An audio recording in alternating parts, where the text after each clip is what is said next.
Welcome to Law Matters, the voice of law enforcement, where you hear directly from the source on topics that concern everyone. Hearing from these dedicated professionals makes for a more informed community, resulting in safer neighborhoods. Remember, the only people who want to dismantle these agencies are the criminals. Now, let's start the show because law matters.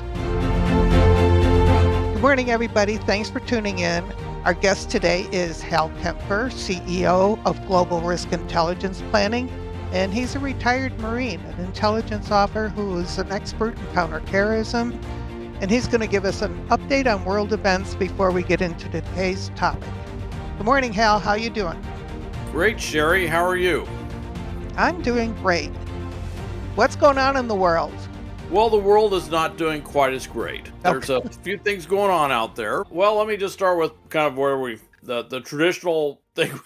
I don't know what tradition is anymore in the global scene, but the Lebanon ceasefire appears to be kind of holding, sort of. That's good news, I guess. And with that said, there's been violations on both sides, and the way the ceasefire was kind of done or set up was this little kind of open-ended thing, which certainly Hezbollah wasn't too thrilled about initially, where Israel could actually enforce violations. And when I say enforce violations, that doesn't mean someone rolls in there and does a field interview with everybody and takes someone into custody. Usually implies an airstrike involving some very, very big kinetic weapons. All right, and so that's what they've been doing, is enforcing this and stopping violations.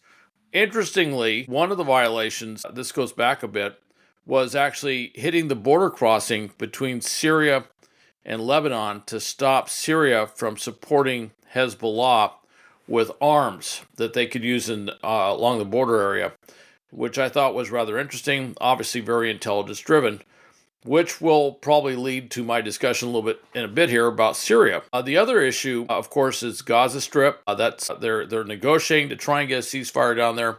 Certainly the Biden administration would love to see one put in place before the inauguration begins. Although politically, anything that comes out at this point, the Trump administration will say, well, it wouldn't have happened except for the fact that they know that I'm going to be assuming office. And there is a certain amount of truth in that across the Middle East, which is there is an anticipation of Donald Trump taking office and that U.S. foreign policy will change. And of course, one of the things that Donald Trump had put out was either we're going to get a ceasefire or the term he used was, or there will be, quote, hell to pay. And he put that in all caps in a text they sent out, or I think it was a Truth Social piece that he sent out. And everyone is anticipating or trying to read into what is all hell to pay. So there's a real incentive for doing that. And part of that was, he had prefaced that by saying getting the hostages released and everything else. So, though it's really interesting, I don't know if something's going to happen there, but the IDF, the Israeli Defense Forces, are still full on, particularly up in northern Gaza, pressing to eliminate those remaining Hamas elements. Now, if I may jump over the border a bit and go to Syria.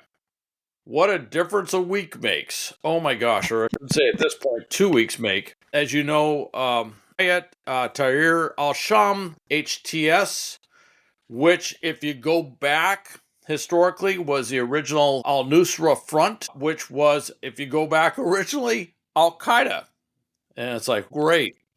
They are rolling full circle. They're rolling as of this morning. And I'm putting a little grain of salt on this. They're saying their forces are encircling Damascus, the capital of Syria. Assad's family, many of his close advisors, associates, have been rumored to have fled. His family is rumored to have fled to Russia. He is still, as far as we know, holding court, if you will, holding his position at the presidential palace in Damascus.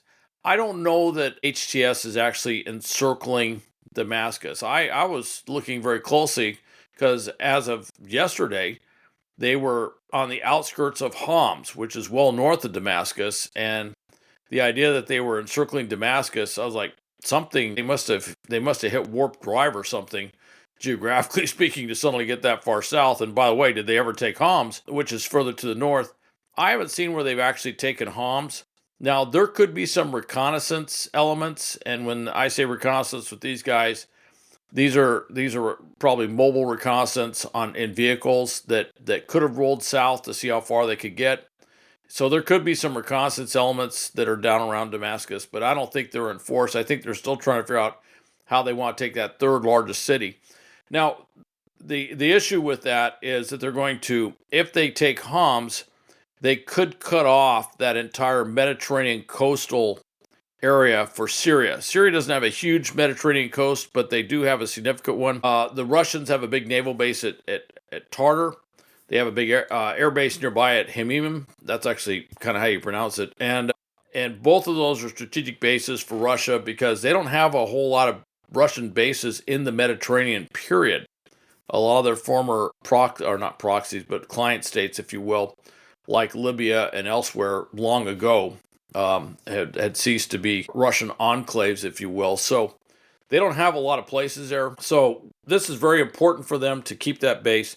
This last week, they evacuated all their ships out of there. As far as I can tell, they're evacuating all their Russian personnel out of Syria in total. They've just said get on commercial flights and get out of here as fast as you can, everywhere across Syria.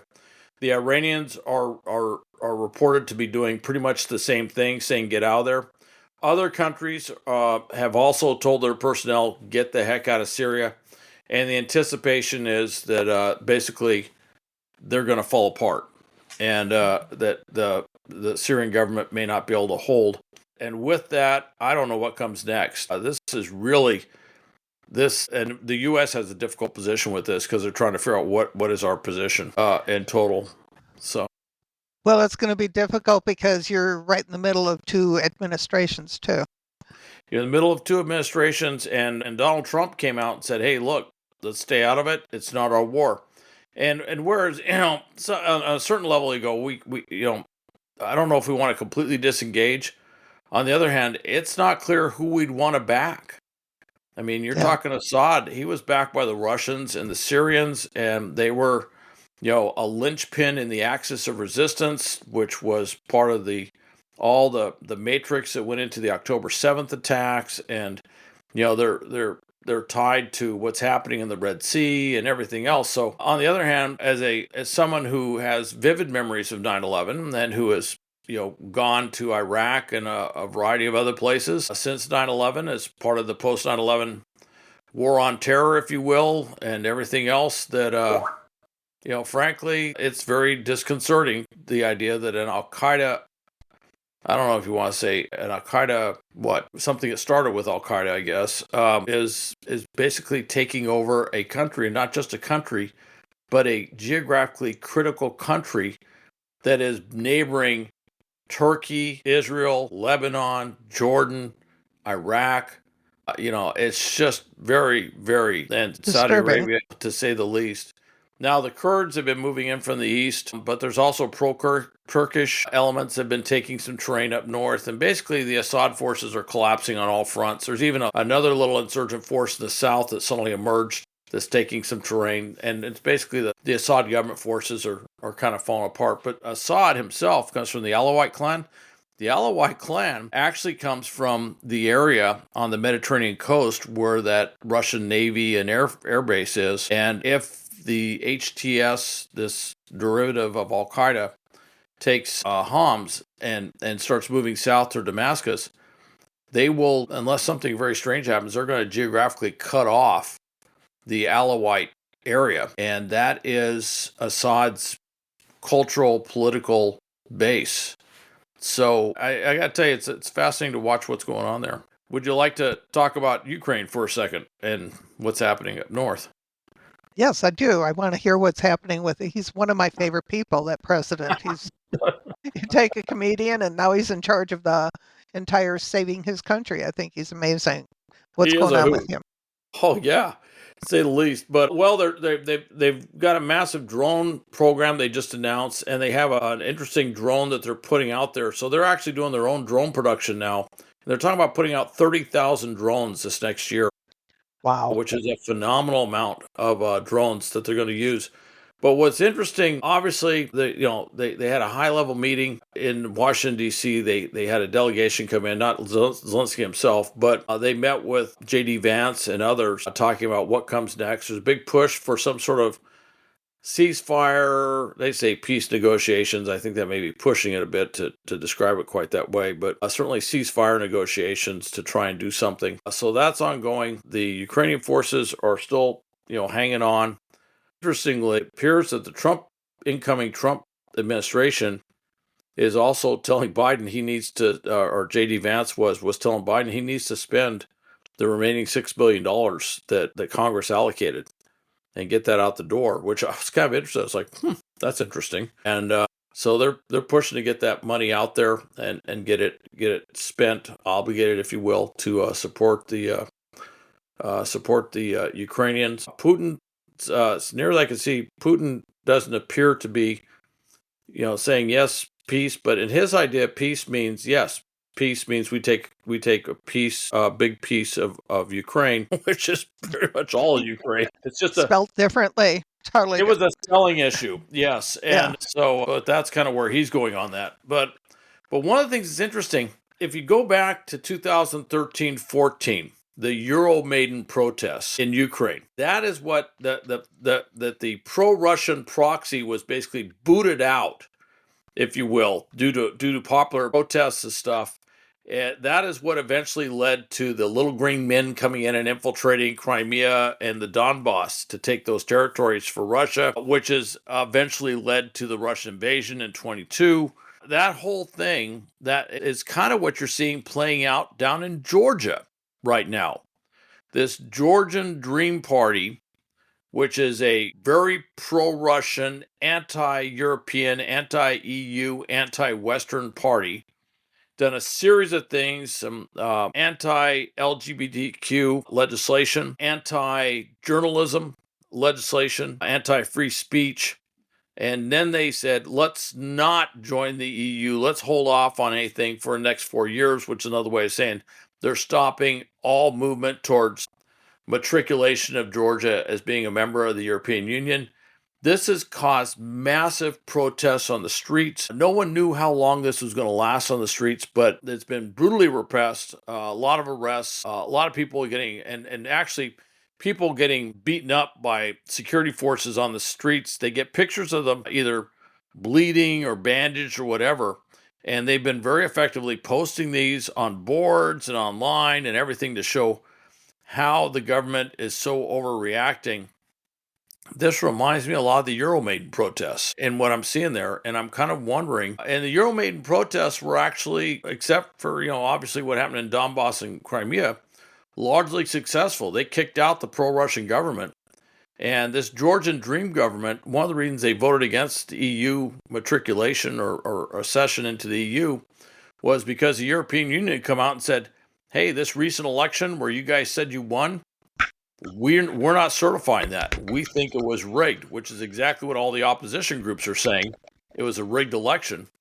So I don't know what's going on there. I am really curious to see if they might end up ending this whole thing. They might end up overthrowing this Georgia Dream led government. I don't know if that it's possible. It really depends, and this really, in many cases like this, at some point, the members of the security forces see their brothers and sisters and mothers and fathers and people they know on the streets protesting. And this is what happened back in the Soviet Union in 91.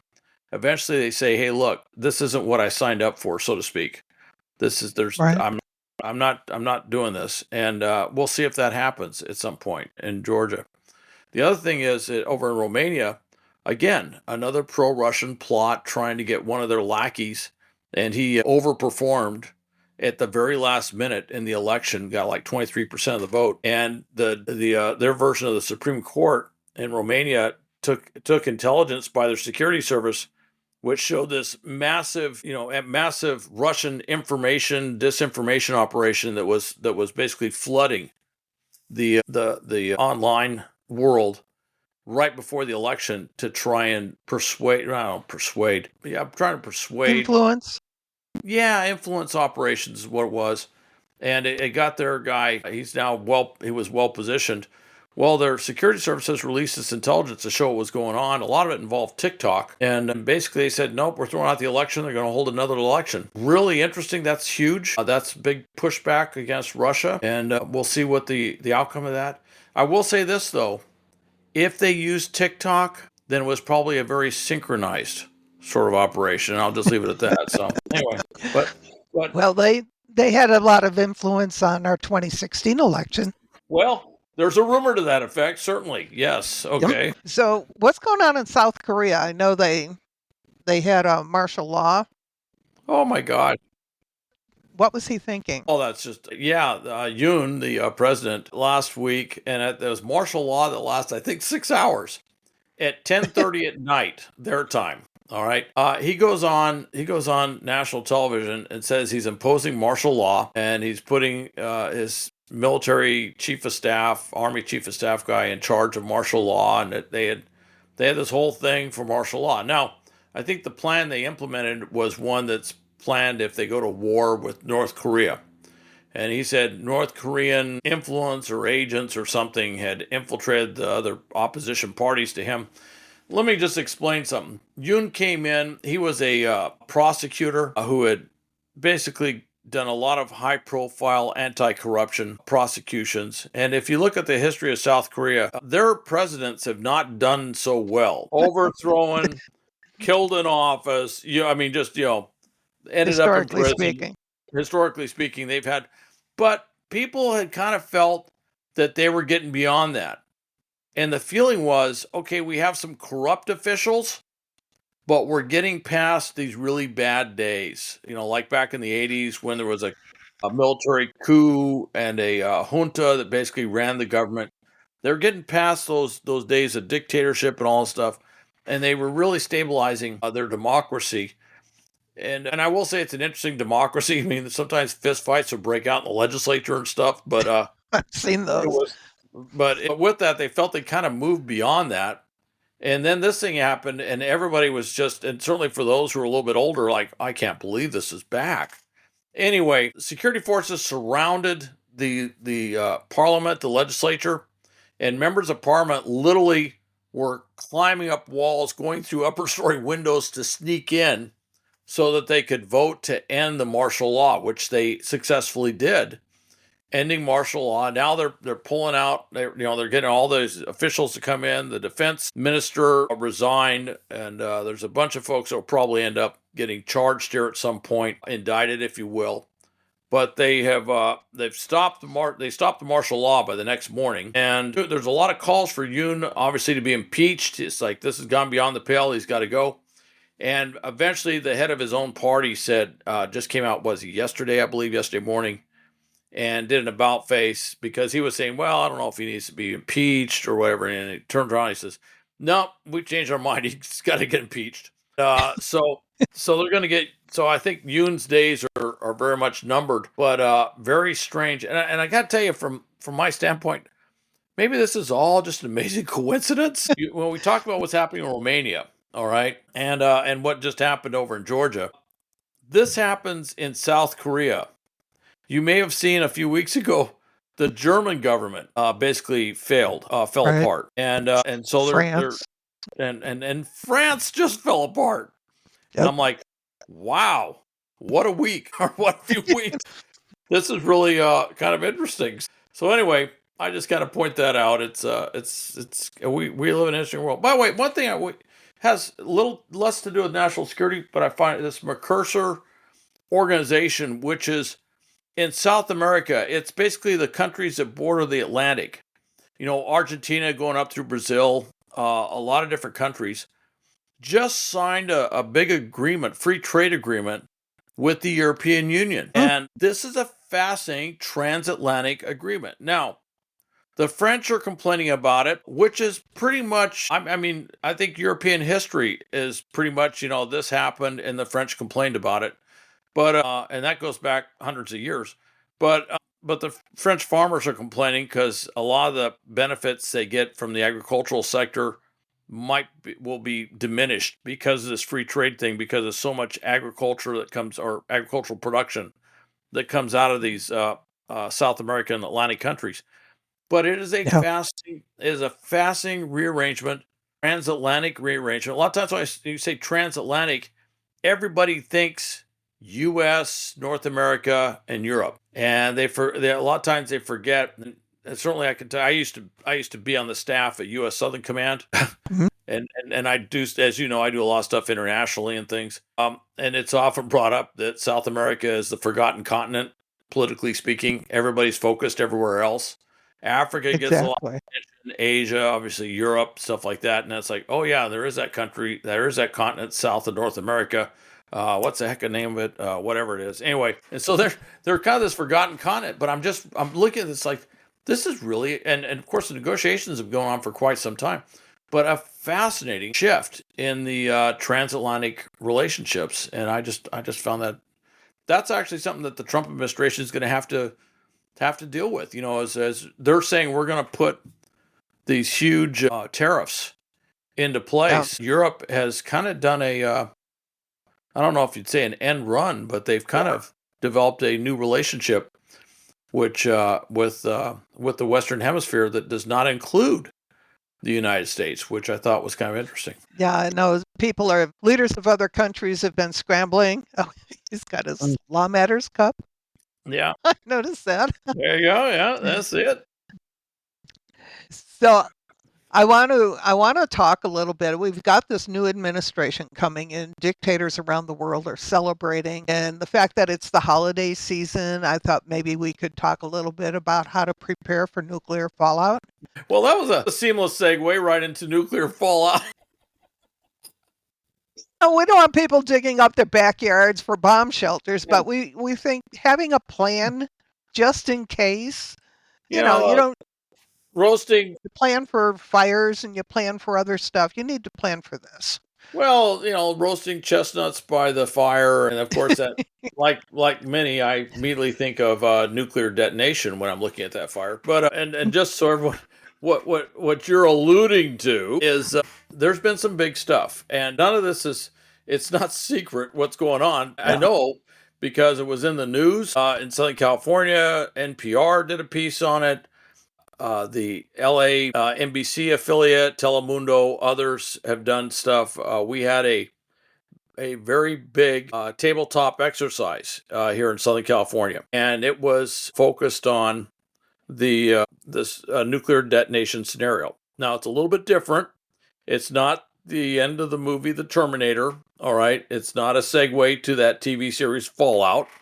The scenario is a singular nuclear detonation in the Los Angeles, Southern California area takes place. And so we worked through the scenario. We had about 2 members of federal, state, local. We had private sector. We had more than one county was represented. We had civil military. We had not just the National Guard, but we had federal military representation there. We had national laboratories like Lawrence Livermore involved. We just had a lot of stuff going on, and we worked through the warning phase of a nuclear scenario all the way up through what's called certainly the first operational period, which is the first 12 hours looking into 24, 48 hours and beyond. And it went off, and I'm not saying it's just because I was kind of the MC, if you will, for the day, a lead facilitator. But it went off really well with tremendous participation and everything here in the Los Angeles area, and it was kind of unique. And the scenario is 100 kiloton nuclear weapon with an air burst, which was supposed to go off 1,000 feet above ground level in the Long Beach, Los Angeles area, and how that would impact a lot of things to include critical infrastructure and stuff like that. So that was a big issue. All right. So after that, we had InfraGard, the FBI sponsored organization. 2 days later, did a big tabletop exercise. All right, 4 hours worth. 4 hours worth, and we talked about kind of the same thing. So now, what was your take from that exercise? What did you think? I thought it was very informative. I heard things that I had not even considered before.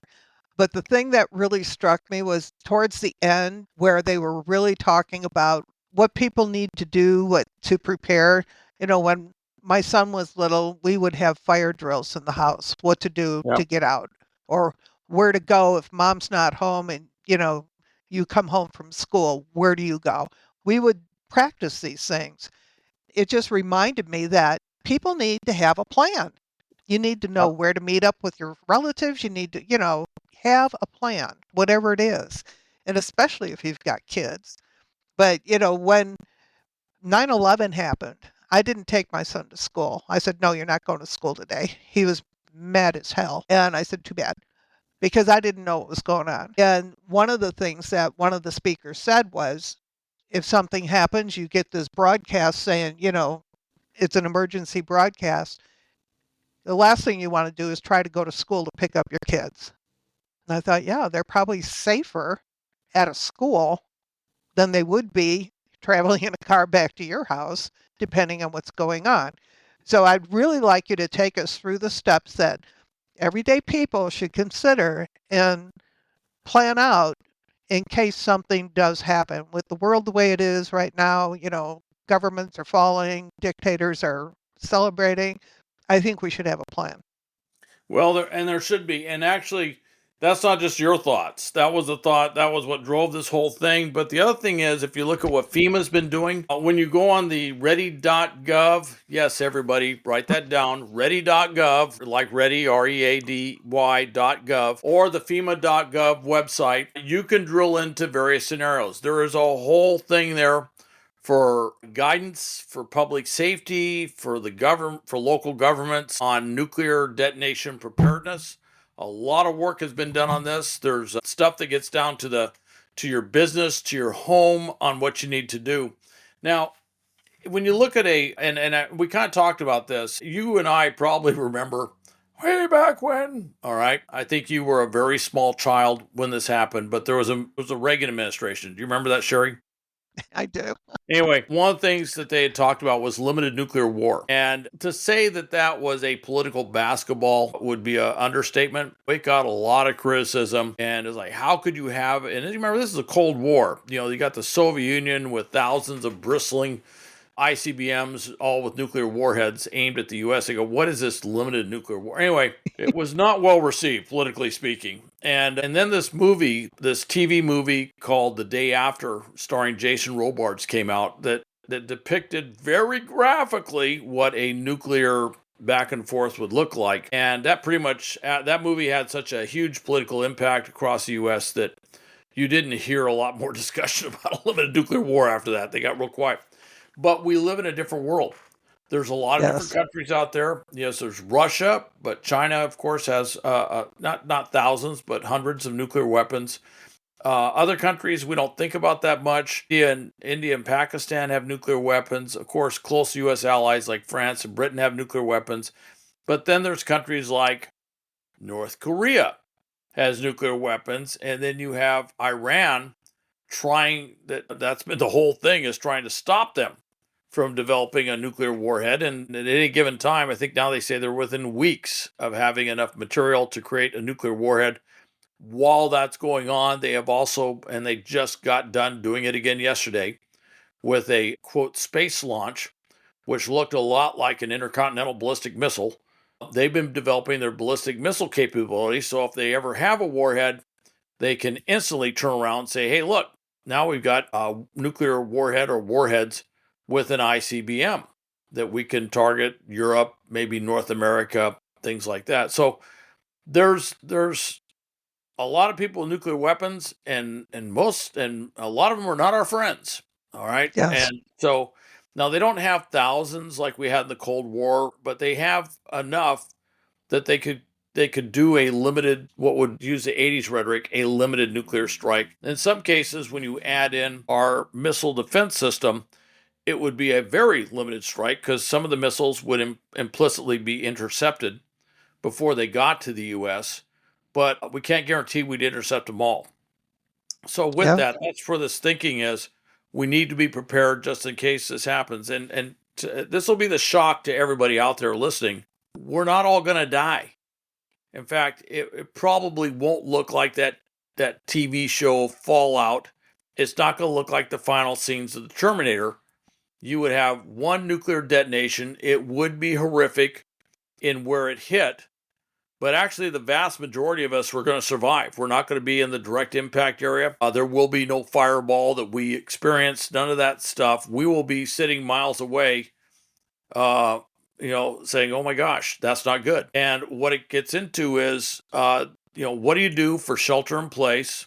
How long do you shelter in place? A lot of stuff we talk about, as you may recall, a lot of things we talk about sound like earthquake preparedness, flood Yes. preparedness, just standard disaster preparedness, with one exception, is a little bit more focus on the shelter in place part. The same thing you do, for example, if there's a chemical leak or facility, or an explosion or something where there's methyl ethyl bad stuff floating in the atmosphere.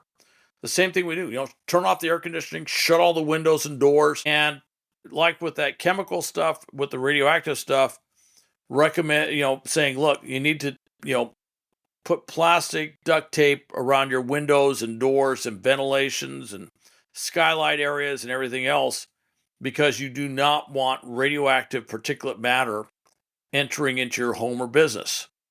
You want to block that. And then, there's it depends on how far you away. To say radiation, there's no rule. It's like, oh, it's radioactive or not radioactive. Well, technically everything's radioactive. The question is how bad or how much radiation there is. And so you want to at least initially move away from the walls, move away from the exterior of the building to get into some of those interior spaces. And certainly, like with a business, one of the things we say immediately is get away from the windows. If you know something's coming in, don't be near windows, because you're going to have something less radiation, more shrapnel effect if the windows blow in.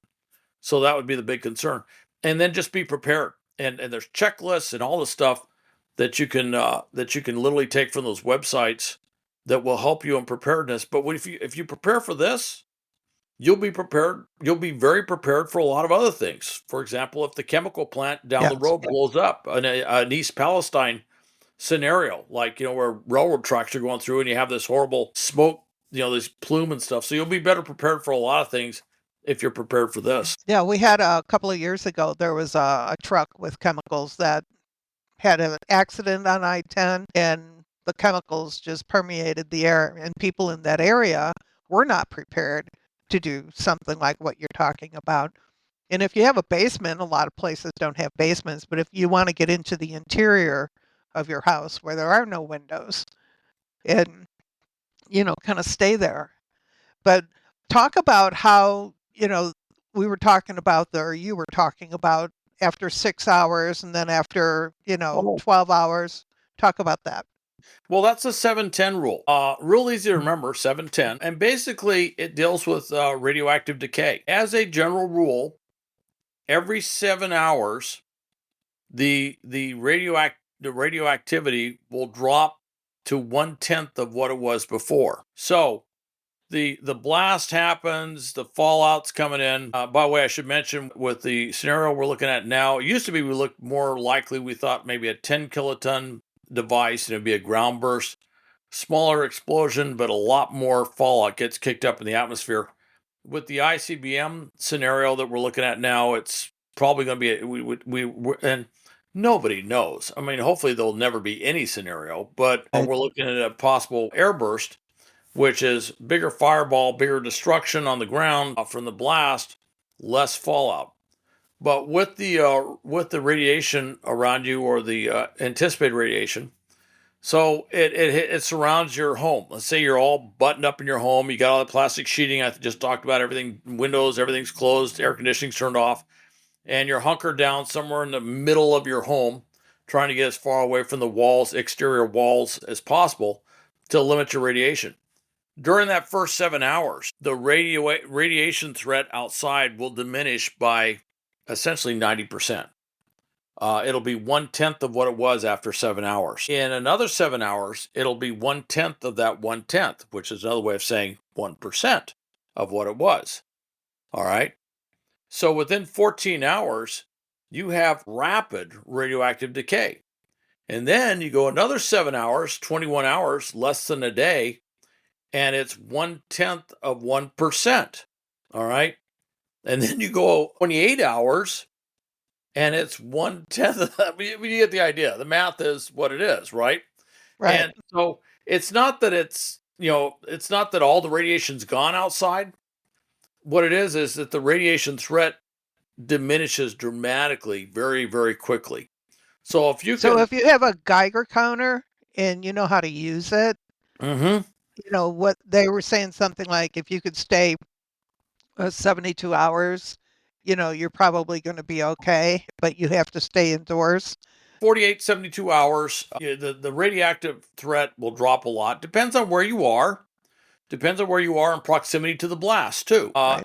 But there are, if you go back to Nagasaki and Hiroshima, there were people that literally, you know, they were literally trapped in their homes because of the blast, basically collapsing their structures, and they were, in some cases, children that lived to be very, very old, despite all the thoughts that the radiation was going to, radiation sickness, or they were going to get horrible cancers and stuff like that. They actually lived to be quite old. And it just, it's kind of a fluke. Nobody knew back then. There was no such thing as nuclear preparedness or anything, and there was no warning. But it was something they tracked these individuals very closely. It's a project the US government was involved in, tracking them very closely to see what health effects that they would suffer over time. And so if you can do all those things, it will drop dramatically. 48, 72 hours, you can look at, maybe evacuating to someplace better while you continue to have that decay of radiation. Eventually, it'll diminish more and more and more. You get the idea. I mean, the math is the math on it. But the other thing, too, is things that, for example, if you ever do CERT training, community emergency response training, which local fire departments provide, one of the things with all CERT members is they say have an N95 mask. Now, if I said this years back, people would have said, "What the heck is an N95?" Well, we just Everybody knows what it is now. had a pandemic, so now everybody knows what I'm talking about when I say an N95. The N95 mask is really close fitting around the face and nose, and so it will basically do a very good job at screening out particulate matter, which is another way of saying that if there is radioactive fallout dust, you won't be inhaling it. Inhaling radioactive dust, not a good idea. All right. How So does it affect your eyes? Because your eyes aren't if you could protected. get goggles, that's better too. Okay. Any orifice like that, but yeah, you can absorb radiation obviously through your eyes, and it can get into your eyeballs. It can get into your ears. Obviously, it gets in your hair. There's a whole decon thing you got to go through when you do this, but you really don't want to inhale it. We can. It's one thing to decontaminate the exterior of your body. All right. But if you inhale it in your lungs, there isn't really a great way to decontaminate your lungs. All right. Did he say that if you are affected by it, you have to burn your clothes or get rid of your clothes and Well, no, shower? don't burn your clothes. Yeah, that's the What do you do? if you have radioactive clothes, you just bag them up and keep them someplace until they figure out where to take all the radioactive clothes and shoes and stuff like that. The reason you don't burn Okay. it is because if you burn it, you're literally kicking that stuff up in the air. You're creating Into the air. fallout. Yeah. So It's so making the don't problem burn worse. anything. Yeah. If you were involved with a heinous crime where you think you have evidence with that, well, that's different. Okay, you're gonna have to figure that out. But anyway, That's on but you. yeah, but no, don't burn your clothes. You just bag it up, and then don't. Another thing is, if you're, for example, if you were outside and you felt you thought, first off, take off your clothes, leave all that stuff outside the house if you can. Yeah. And when you and look, there is no perfect way to do this. If you can decon outside, have a water hose or something. And water actually does a very good job. If you rinse really well with water, that's great. If you can use soap, particularly in your hair, but on your skin stuff, soap is great. Do not use. It's like my hair. I got to put conditioner in. No, if you put conditioner in your hair, that's a bonding agent. It will actually trap radioactive particulate matter in your hair. And that's not. Body lotion. Don't use body lotions. And this is one thing. Someone I've known for 25 years. Dr. Michael Kirk was on the webinar. By the way, big webinar all over the country. We had over 500 people across the country were on this webinar, all over.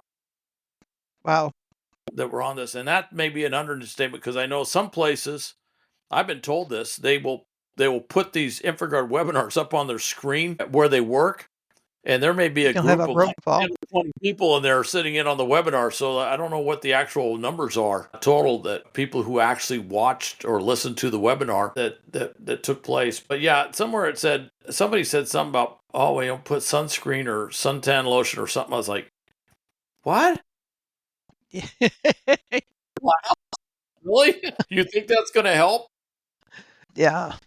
I mean, look, I mean, I'm somebody who actually, way back when, if you said single integrated operational plan, the PSYOP for nuclear warfare, that actually had a lot of meaning to me at one time in my life. All right. I was the director of intelligence of a multinational joint task force overseas after 9/11, where if anything nuclear happened anywhere in that part of the world, we were the first to go in. All right. That was our deal. So let's just say I was pretty much inculcated with all of this. And I ran an intelligence facility for the Defense Intelligence Agency that dealt with this stuff. And so this was stuff I'm pretty familiar with. And by the way, when you start getting nuclear warfare, you develop a whole genre of really bad puns and jokes tied to the sum of all fears, if you will. And so, the idea of how's the weather today, 50,000 degrees and slightly cloudy, that's humorous to some who work nuclear warfare issues. Okay, anyway, but the idea of sunscreen, when I saw that thing, I go, who in the right mind thought that was going to be a good idea? So, Not anyway, not in this scenario for sure. yeah. So, okay, what are you doing? You made me think of a question, and now I can't think of it. But let's remind people that FEMA.gov and ready.gov is where you want to go. There's a list of what to do, how to prepare, and everybody's situation is a little different. And of course, depending on where you are to the incident site would depend on how you react to it too. But, Absolutely. you need to, this isn't all doom and gloom, maybe a little gloom, but no doom. And, just get prepared. Just like you have fire drills, you have, all kinds of plans in case of emergency. This is just another step. By the way, one of the things that, and this is what we talked about as well. We talked about in the webinar, but certainly, Tuesday this week was the big tabletop, and a lot of people when they hear tabletop, they think, I know what that means, tables. And it's like, yeah, there are tables there, okay, but tabletop discussion is just it's a term which really is about discussion. And a lot of people think, oh, if I got to do a nuclear thing, we're going to have to do a nuclear drill. And a lot of stuff comes from the schools. They think, oh, fire drill, whatever, that's, lockdown drills, whatever it is. Air So, raid drills. pardon the expression, but it's drilled into our mind that you have to do drills. And so I think it has to be some sort of operational thing. And if you're not running around going, then you're just really not into the training exercise. And tabletop is just sitting down and talking through, okay, so what would you do? And what would you do? Okay, what should you be doing? And talking through Yeah. what we should be doing. And I would You want recommend, everybody doing the same thing. You want everybody to have a part in the big picture of things. right. Everybody's got a different assignment. You want people to know, you want people to have thought it through. Chance favors a prepared mind.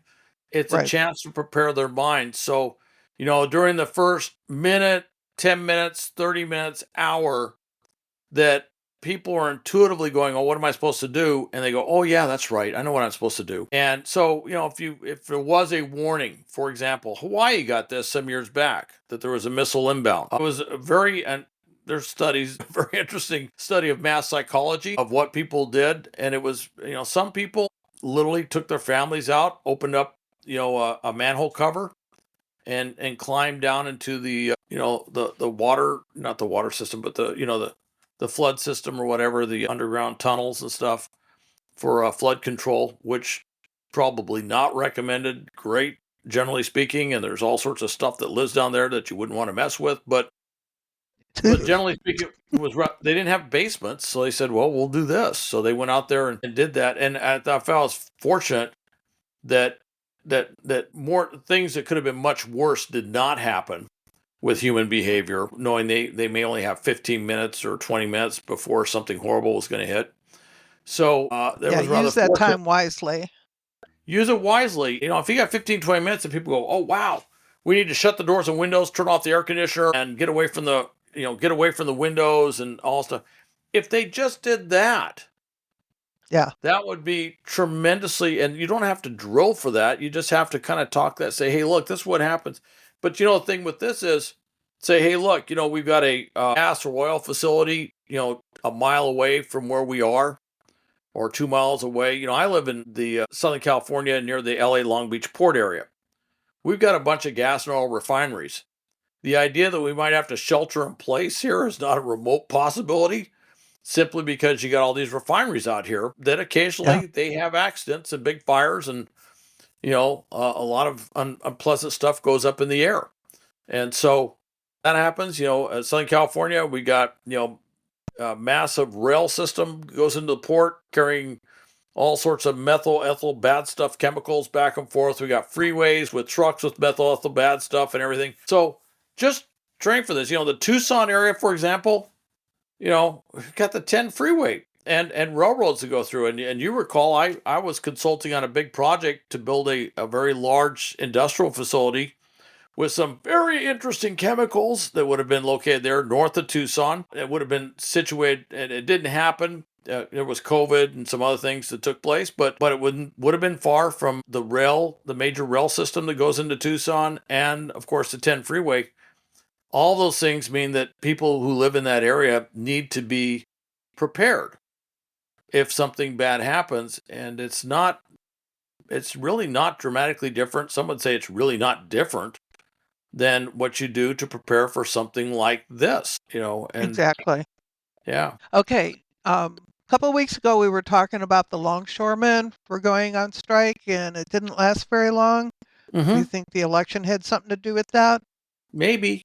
Are they sucking all the oxygen I'm out of just the thinking. I'm ads? thinking that may have had something. Yeah, possible. Sure. So, is there a plan for them to go on strike again in maybe January or February?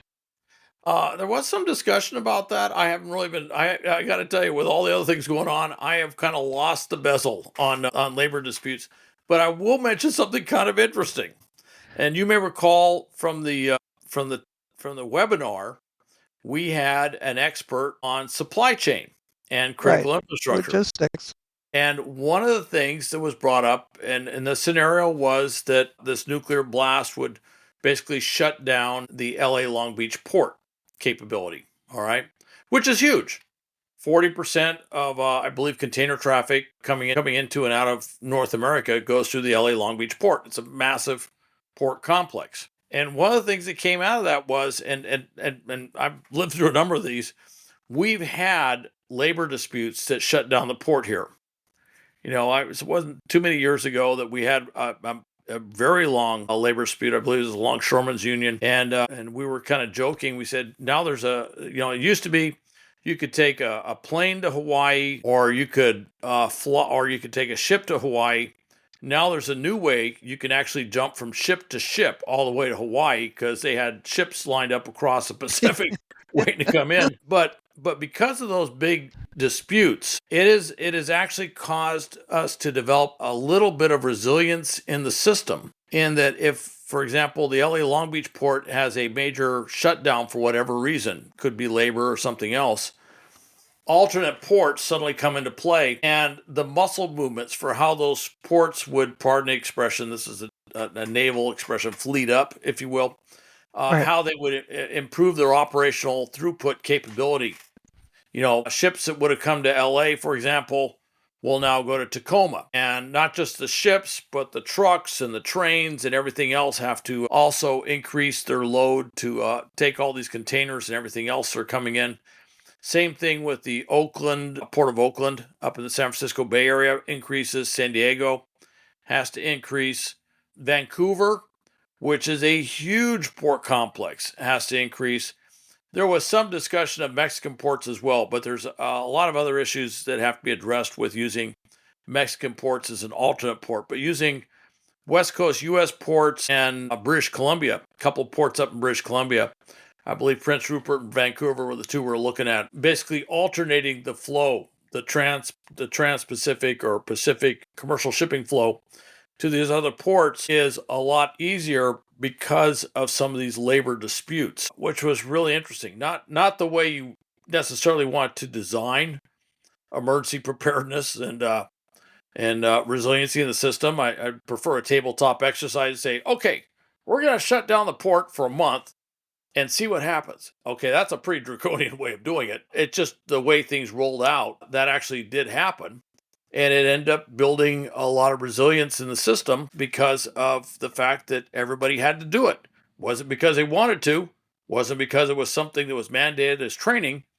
It was simply because the situation happened where they had to find alternate ways to get the commerce into the US versus having store shelves go empty for a long period of time. Yeah, and it's just planning ahead. Like you said, you have to plan ahead. There are alternate ways of doing it, but again, plan ahead. Yeah. That's what this whole thing is about. Yeah. So, well, I think that's about all the time we have for today. I appreciate you coming on and bringing us up to date on everything and talking about this. I think it's pretty important. Nuclear fallout, prepare. It's not as bad as it sounds, but prepare.